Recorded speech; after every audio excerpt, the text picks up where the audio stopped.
Bismillahirrahmanirrahim. Assalamualaikum warahmatullahi wabarakatuh. Perkenalkan, nama saya Winda Amalia dengan NIM 2003735, Prodi PGSD Penjas 2020 kelas A. Di sini saya akan memaparkan hasil review artikel mengenai Islam dan pendidikan. Adapun identitas artikel, yaitu judul artikelnya tentang upaya menjawab peluang dan tantangan pendidikan Islam di era masyarakat ekonomi ASEAN atau MEA. Penulis artikel ini yaitu Rahendra Maya, tahun terbitnya pada Januari 2016, dan tema artikel ini tentang revitalisasi keteladanan dalam pendidikan Islam. Latar belakang artikel ini yaitu kemunculan era globalisasi atau ketergabungan dalam MEA dengan sendirinya membuat bangsa Indonesia suka tidak suka dan sadar tidak sadar secara global maupun umat muslimnya secara spesifik harus mempersiapkan diri untuk menyongsong dan menghadapinya, terutama melalui aspek pendidikan Islam dalam rangka memanfaatkan peluang dan menjawab tantangan secara optimal agar mampu berdaya saing, kompetitif, dan unggul.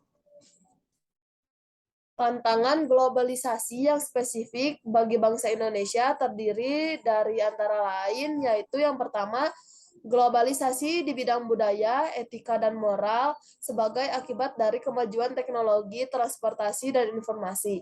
Yang kedua, rendahnya tingkat sosial capita dengan intinya adalah sikap amanah. Yang ketiga, hasil-hasil survei internasional menunjukkan bahwa mutu pendidikan di Indonesia masih rendah. Yang keempat, disparitas kualitas pendidikan antar daerah di Indonesia masih tinggi. Yang kelima, diberlakukannya globalisasi dan perdagangan bebas yang berarti persaingan alumni sekolah atau madrasah dan perguruan tinggi dalam pekerjaan semakin ketat. Yang keenam, angka pengangguran lulusan sekolah atau madrasah dan perguruan tinggi semakin meningkat. Yang ketujuh, tenaga asing meningkat, sedangkan tenaga Indonesia yang dikirim ke luar negeri pada umumnya dan profesional. Yang kedelapan, orang-orang lebih senang studi atau menyekolahkan anaknya di luar negeri. Yang kesembilan, eskalasi konflik yang dapat mengancam harmoni bahkan integrasi sosial baik lokal, nasional, regional, maupun internasional. Yang ke-10, permasalahan makronasional menyakup krisis multidimensional baik di bidang ekonomi, politik, moral, budaya, dan sebagainya. Dan yang terakhir, yang ke-12, yaitu peran sekolah atau madrasah dan perguruan tinggi dalam membentuk masyarakat madani. Di sini peneliti berupaya mendeskripsikan tentang urgensitas keteladanan atau metode keteladanan dalam pendidikan Islam dalam menghadapi peluang dan tantangan yang ada pada masyarakat ekonomi ASEAN atau MEA. Metode penelitian pada artikel ini yaitu dari tema sentral dan deskripsi objek kajiannya. Penelitian ini merupakan jenis penelitian literatur atau kepustakaan karena dilakukan di perpustakaan dengan tujuan untuk menganalisis tema terkait. Data-data yang telah terkumpul berdasarkan teknik pengumpulan data di atas kemudian dianalisis dengan menggunakan metode analisis isi secara ilmiah, metodologis, dan kritis.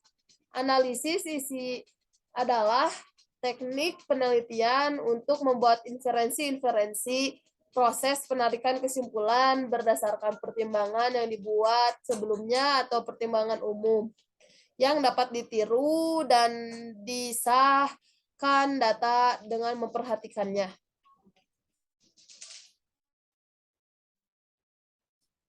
Hasil penelitiannya berdasarkan hasil penelitian keteladanan bisa dikatakan memiliki kelebihan dan kelemahan dengan adanya metode keteladanan, yaitu keuntungan metode keteladanan di mana lain yang pertama memudahkan anak menerapkan ilmu yang dipelajari, yang kedua memudahkan guru dalam mengevaluasi hasil belajar, yang ketiga tujuan pendidikannya lebih terarah, yang keempat terciptanya situasi yang baik.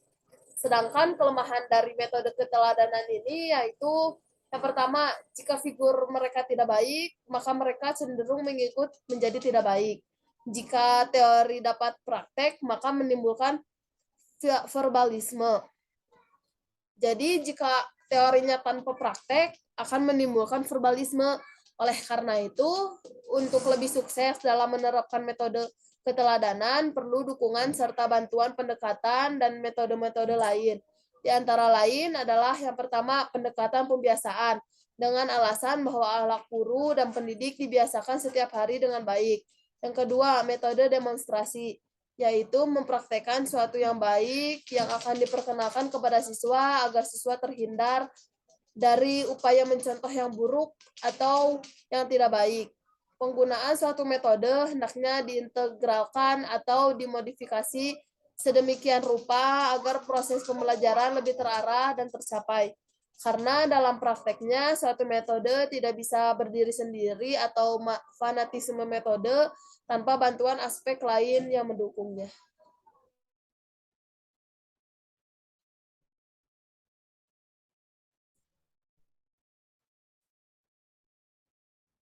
Nah, adapun kesimpulan dari artikel ini yaitu hakikat keteladanan adalah mengikuti, meniru, mencontoh, dan berlaku seperti pihak atau orang yang diteladani. Dalam pendidikan secara umum dan pendidikan Islam secara spesifik, keteladanan dapat diklasifikasi sebagai sarana yang efektif, media yang paling kuat pada kesuksesan, dan metode yang paling ampuh menghantarkan kepada keberhasilan. Dalam menghadapi peluang dan tantangan, keteladanan yang dituntut harus berasal dari termanifestasi dari berbagai dan seluruh pihak, tidak terbatas hanya dari guru semata. Sekian pemaparan review artikel yang saya paparkan. Mohon maaf bila ada kesalahan. Wassalamualaikum warahmatullahi wabarakatuh.